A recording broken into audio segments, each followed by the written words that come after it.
আপনি তো আমাদের বেলাগড়ি নারী উন্নয়ন সমবায় সমিতির ৩১ নম্বর সদস্য। আপনি ঋণ গ্রহণ করেছেন ২০১৯ সালে। তা আপনার এই ঋণ গ্রহণের ফলে আপনার কোনো কি অর্থনৈতিক মানে সমস্যার সমাধান হয়েছে বা স্বাবলম্বী হতে পারছেন? হ্যাঁ, স্বাবলম্বী হইতে পারছি আমি। কিন্তু আমার ছেলে, আপনার নাম কি না, কত নম্বর সদস্য? আমি ৩১ নম্বর সদস্য। আমার নাম মঞ্জুয়ারা বেগম। কিন্তু আমি স্বাবলম্বী হয়েছি। আমার 2টা বকনা বছর কিনছিলাম, ১,২০,০০০ টাকা থেকে 2টা বকনা বছর কিনছিলাম। তারপরে আমি 1 মাস পরেই আর কি বীজ দিছি। ওই 2টার থেকে আবার 4টে হয়েছে আর কি। 4টার থেকে আবার এইভাবে আমি 14টা গরু আর কি স্বাবলম্বী করছি। করার পরে আমি জমি বন্ধক নিছি।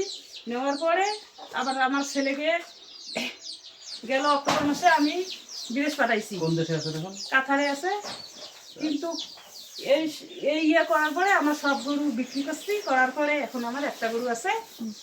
তো সাইফুল ভাই, আপনি কি মনে করেন যে এই প্রকল্পের আওতায় আসার ফলে আপনাদের কোনো মানে পরিবর্তন হয়েছে? না, অনেক পরিবর্তন হয়েছে। আমি তো মনে করেন ঢাকা অনেক জায়গায় গেছি, কাজ করে খেয়েছি, কিন্তু আপনাদের ওই লোন নেওয়ার পরে, গরু কেনার পরে এখন আমি অনেক ভালো চলছি।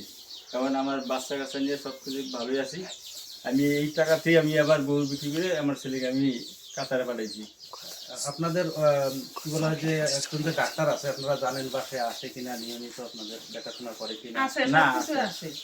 আসে দেখাশোনা করে। উনি সবসময় দেখাশোনা করে। আর আমি হলাম ট্রেড ডাক্তার, আমি তো আজকেও আসছি, আমি নিয়মিতই আসি প্রতি সপ্তাহে।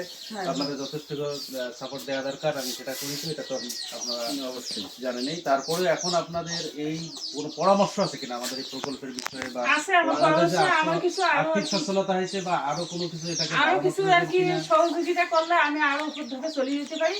কিন্তু এতটুকু আমাদের কাছে আবদার আর কি, আমাকে আরো কিছু ঋণটা আর কি বাড়ায় দেওয়ার। ঋণ বাড়ায় দেবে। বাড়া দিলে আমার জন্য কতটুকু বাড়াইলে আপনাদের হয়তো দেখা যায় আরো অর্থনৈতিক মানে স্বাবলম্বী হওয়া সম্ভব? সম্পর্কে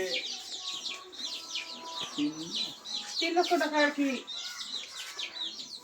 মানে আর 2-3 গরু কিনে ফেললে বিশেষ প্রতিবেদনটি শুনলেন, তাহলে দেখা যাচ্ছে আসলেই আমি এই খামারটিতে দীর্ঘদিন থেকে পরিচর্যা করি।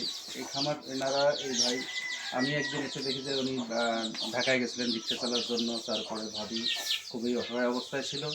এখন আল্লাহর রহমতে আমি তত্ত্বাবধান করে দেখছি যে এনারা প্রায় 14টা গরু এ পর্যন্ত বিক্রি করছে এই খামার থেকে।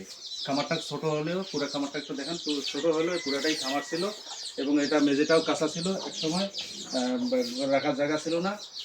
ধীরে ধীরে ধীরে ধীরে স্বাবলম্বী হয়েছেন। বাড়ির ছবিটাও একটু দেখান। এই বাড়িতে মোটামুটি এখন যে বাড়ির অর্থনৈতিক অবস্থা, একটা খেরের ঘর ছিল, এখন আল্লাহর রহমতে তাদের আপনারা কি জমি জমা কিনতে পারছেন বা বন্ধক নিতে পারছেন? কি জমি জমা বন্ধক নিছি। কতটুকু? 2 জন মাটি বন্ধক নেওয়া আছে। 2 জন মাটি আল্লাহর রহমতে বন্ধক নিয়েছেন বা হ্যাঁ, দুই কিনছেন জন কি? জমি করা আছে। এই আলাদা বাড়ি কিনছি আর কি। আচ্ছা, আমি আরো একবার এই প্রতিবেদন করছিলাম এই খামার থেকে এনাদেরকে নিয়ে, যে আসলে এনারা তখনই স্বাবলম্বী হয়ে গেছে, তা আল্লাহর রহমতে এখন ভালো হয়ে আছে। এলা আরো ভালো আছি, ছেলে ঋণ বাইরে ওনাদের পাঠাইছি। অভিযোগ হচ্ছে যদি ঋণটা যদি বাড়ায় দেওয়া যায়, তাহলে আরো হয়তো ওনারা 2টা গরু কিনতে পারলে ভালো কিছু করতে আরো পারবে। ভালো কিছু করতে পারবো। আর তা উন্নতিভাবে সাইফুল চলতে ভাই পারবো। আর মঞ্জুরা ভাবি, আপনাদেরকে ধন্যবাদ, বিশেষ প্রতিবেদন দেওয়ার জন্য। আসসালামু আলাইকুম রহমতুল্লাহ।